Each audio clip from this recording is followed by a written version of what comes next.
এক গ্রামে থাকতো এক গরিব মানুষ। তার নাম মাধব। তার ধন সম্পদ কিছুই ছিল না, ছিল শুধু একটাই জিনিস, শিবের প্রতি অগাধ ভক্তি। প্রতিদিন ভোরে উঠে সে নদী থেকে জল এনে শিবলিঙ্গে ঢালত।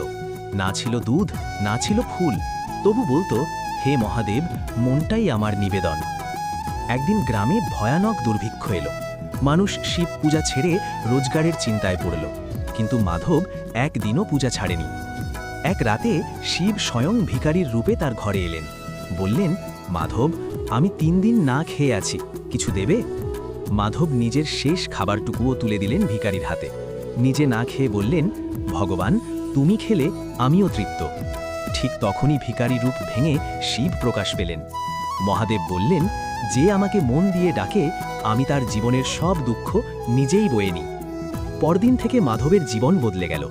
অভাব রইল না, কিন্তু তার ভক্তি আগের মতোই রইল, নির্মল আর নিঃস্বার্থ। হর হর মহাদেব।